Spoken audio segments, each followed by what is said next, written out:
morning, you guys, again. So this is part 2 of the videos for today.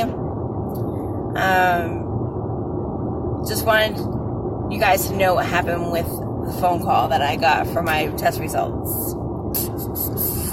So, shocker, but no shocker, I am not pregnant. But I was really shocked at my results. So, all my life, since I was 16 years old, I have been a pre-diabetic. Ever since I was 16. Ever since I was diagnosed with PCOS, I have been a pre-diabetic. So just keep that in mind. And 2 years ago, when I did my blood work, she said that I'm like borderline a thyroid, have a thyroid issue, like borderline for a low active, I believe, thyroid. So she put me on levothyroxine for like, I think 4 months. I did it 2 years ago, and then I just stopped it because I stopped seeing her and all that good stuff. So I went and did my blood work. So they checked for everything, the livers, everything, my glucose and my thyroid. So everything, sorry you guys, everything that was tested came back normal. Even my glucose, which shocked me. I have been pre-diabetic since I was 16. This is the first time I've taken a test and I'm not. So I'm pretty shocked about that, you guys. If that's good. And you know what? The only thing I did different was I hadn't had dairy for like a month. And I've been doing the Herbalife. So that's really the only thing that I've been doing differently. So I'm still talking about it. I'm still shocked. This was a couple days ago I got the results. And I'm still really, really shocked by my results. I don't have a thyroid issue. And I'm not pre-diabetic. Like, crazy to think about that. So I'm just going to continue on doing what I'm doing. I'm going to continue on with the Herbalife. I was going to stop it, but obviously, even though I'm not losing the weight that I should be, something is helping me. So between the Herbalife and the dairy-free, I'm no longer a pre-diabetic, you guys. So super excited about that. So maybe that will help me throughout this process. So we'll see.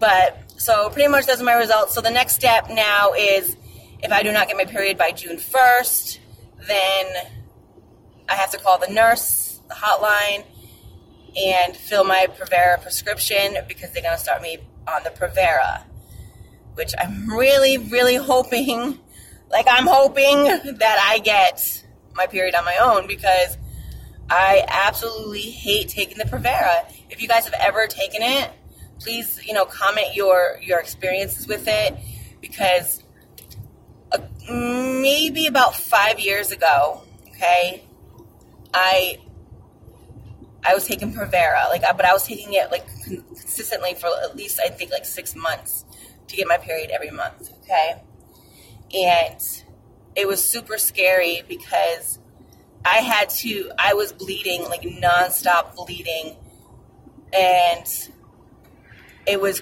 crazy because I couldn't function. I was pale. I couldn't get out of bed. I was so weak. And I went to my doctor and I said, I've had my period for, I think at this time it was 2 weeks. I said, and it's heavy and, something's not right. And she goes, nope, you'll be fine. Just, the Prevera's coming out of your system. We're going to stop it for a little while, but you'll be fine. Contact me if it gets worse. Okay. Well, within a couple of days, it was worse. I was changing, I know this is TMI, you guys, but I was changing my pad less than every hour. Probably every half hour.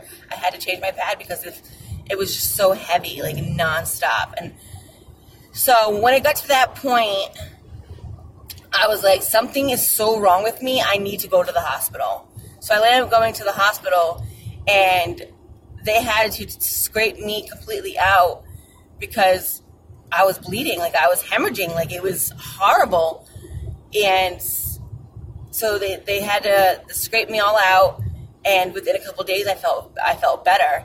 Thankfully, I didn't need a blood transfusion, but it was like the scariest time of my life, and I always said to myself, I do not want to go back on Provera for that reason. So I don't know if that's because of the Provera, or that was just my body just giving up.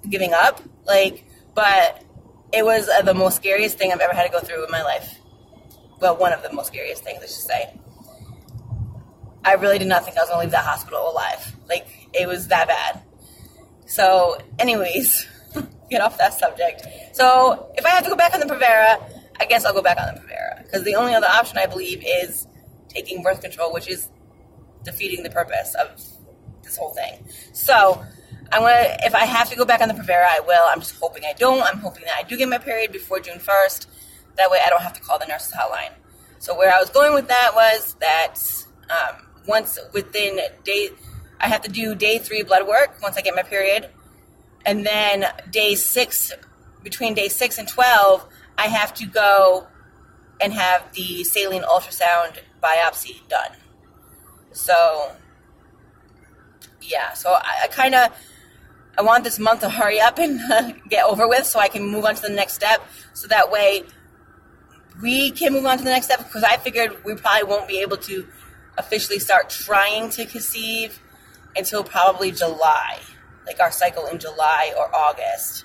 So, because once I do this test, the saline ultrasound test, then I have to go back for a follow-up appointment with all the results and figure out what our next plan of action will be.